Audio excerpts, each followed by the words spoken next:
Common VW Passat infotainment issues include frozen screens or no audio, often caused by software glitches or hardware faults. Start with a soft reset by holding the power button for 10 to 15 seconds. This clears temporary memory and can fix minor glitches. If soft reset doesn't work, perform a hard reset by disconnecting the 12-volt battery for 30 minutes. This restores factory settings but may erase user data. Check fuses and wiring for hardware issues.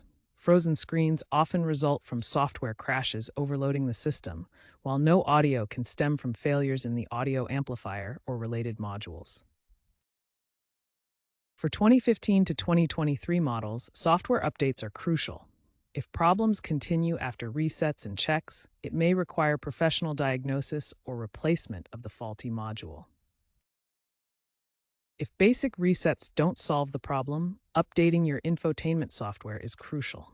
VW has rolled out over-the-air updates via the VW CarNet app, particularly for newer Passats from 2020 onward.